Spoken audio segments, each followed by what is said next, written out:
But today we're diving into something totally different. We're looking at a profoundly intimate family tribute that shows us exactly how rituals, memory, and faith can keep a loved one's presence vibrantly alive. It's a beautiful, tangible example of how one family has essentially structured their remembrance into an event they actually look forward to year after year. It's like a window into their private world, and we're going to unpack the exact words and memories they've chosen to preserve. So the tribute kicks off with a totally fascinating line. It's another 12 July, Code 127 as we know. And right away, boom, you're hit with a mystery. What on earth is Code 127? It sounds like a secret language, right? And honestly, that's exactly what it is. It represents this super exclusive bond, a shared vocabulary between a father and his children that nobody else truly owns. It pulls us in, but it also totally reminds us of just how tight-knit this family unit really is. Which brings us to our first section, the mystery of Code 127, where we start unpacking this secret. Okay, so the big reveal is that Code 127 is literally just the 12th of July. It's the mother's birthday. But this father and his kids have completely transformed this date into an unforgettable annual celebration. They write, "It's your birthday, we make it special. Our father and us, your children. Always make sure it's memorable." By giving it this special code name, they've taken a standard square on a calendar and turned it into a full-blown institution. It's this dedicated moment where they hit pause on everything else just to make sure her memory is actively celebrated. And what's really amazing here is the contrast. It shows how they celebrated her while she was alive versus how they mark the day now, more than a decade after her passing. They mention it's been more than a decade since your transition to glory, but listen to the language they use for right now. They say they still mark it as we joyfully did to make it unforgettable every year. The absolutely crucial word there is joyfully.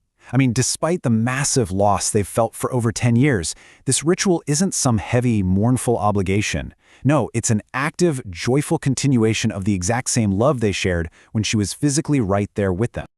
Moving on to Section 2, A Mother's Tender Care, exploring her incredible legacy of selflessness. The text actually lists out these highly specific traits to show us exactly how she nurtured them.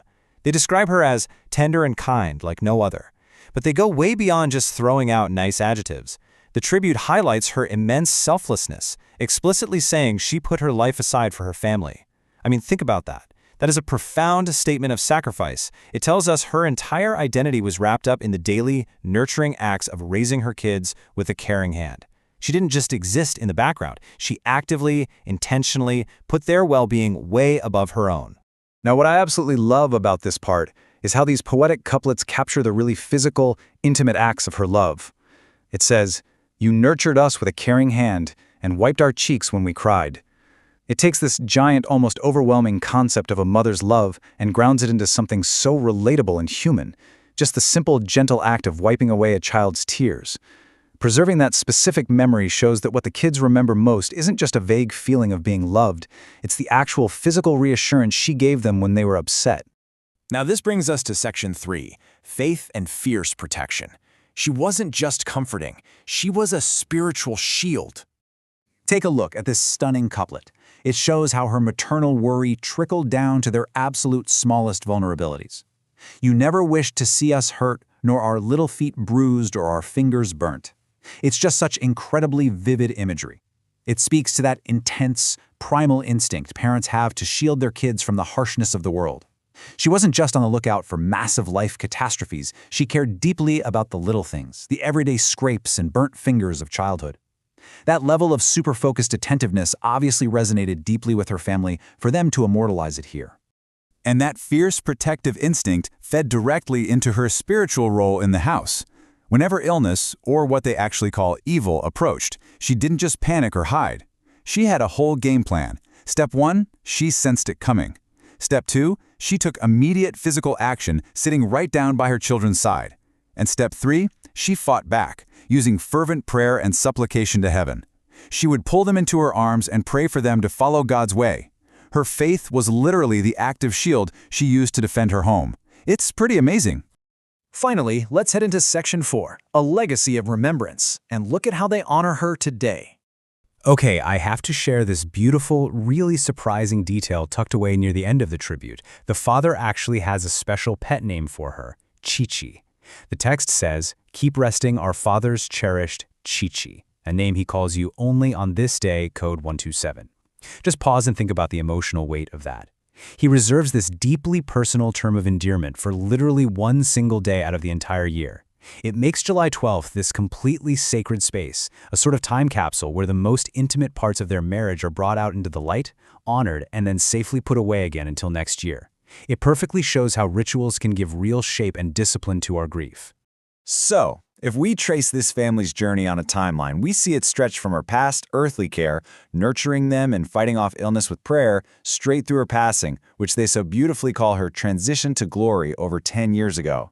Then it moves into the present, where every single year, like clockwork, they activate code 127 on the 12th of July. But here is the real kicker. The journey doesn't actually end in the present, it reaches right into the future. The tribute wraps up with this completely unwavering hope of seeing her again at the feet of our Savior, Jesus Christ.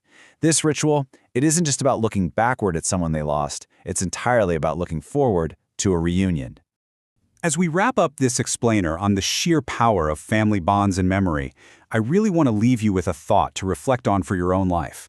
We've just seen how Code 127 keeps a mother's tender care, her faith, and her very essence completely alive for her husband and kids more than a full decade later. It proves that lasting remembrance doesn't just happen by accident, right? It takes pure intention, dedicated time, and a shared commitment. So take a look at your own life. What rituals will you create to make the love you share with your family truly unforgettable? Thank you so much for joining me to explore this deeply moving story.